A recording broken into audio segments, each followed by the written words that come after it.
Okay, with this video, what I want to do is talk about using a metric ruler because sometimes it gives students problems. They're not used to using it very often, and depending on what you're looking at or which ruler you have, it can be a little confusing. So let's take a look at these parts of rulers that I got off the internet here.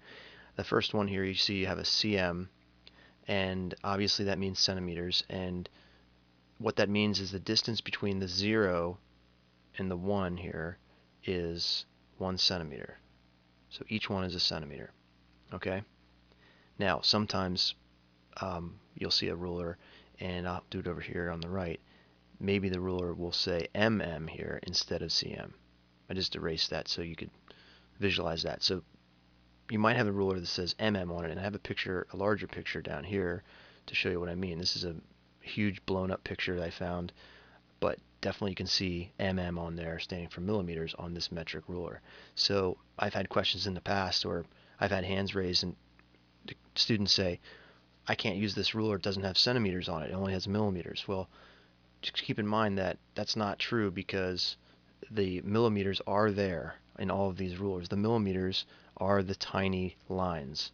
So if I look back at this blown up picture, the distance between these lines, when we're looking at the distance between from here to here, this distance that we're talking about right there to there, that's 1 millimeter.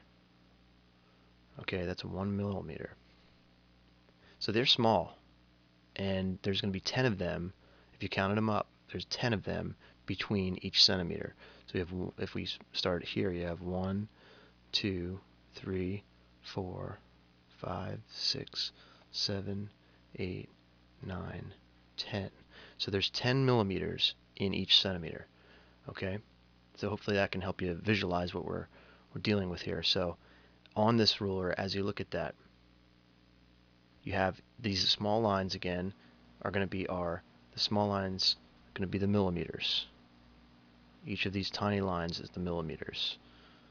I can't even, it's so small that I can't even, draw a bracket between those. So when you're counting them, it's real easy to measure using this. Let's draw something over here. Let's say you have I don't know, a miniature carrot. Here's our miniature carrot. And okay, there we go. There's our carrot. Alright, so if you're measuring this miniature carrot and you want to measure it, let's just say we're planning on cutting off the leaves here, and so we're just going to measure the actual carrot part that you would eat. So what would the measurement be for that? Okay, we start here at 0 and you go down there. So in centimeters it would equal, let's see, centimeters, here's 3 centimeters, but it's a little past 3. So it looks like it lines up right here with this line. So how would we write that? You would write it like this: 3.1 centimeters. 3.1 centimeters. So since there's 10 millimeters per centimeter, you can write it as a decimal. Okay? How many millimeters would this equal? Now you could take the time to count every single one of those, but it's a lot easier to remember that there's 10 millimeters per centimeter. So if there's 10 from here to here, that's 10, and then there's another 10, that's 20, and then there's another 10, that's 30. So there's 30 millimeters, and then there's one more right here. We're looking at one more, so it's 31 centimeters. So if you notice, if you see something similar here, that's because all we really did is move the decimal place 1 to the right. So I made a mistake here. I didn't want to put centimeters there.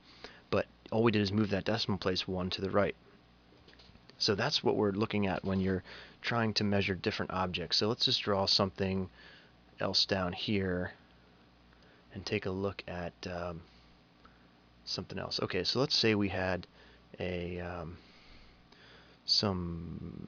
don't know, maybe it's some triangle that we're going to measure, and let's say it's about like that. And we're going to measure this length of the triangle, the base of the triangle. It's not a very straight triangle at the bottom, but there we go. Okay, so let's say that's our triangle. Okay, and I'm going to just bear with me a second. I'm going to change this a little bit.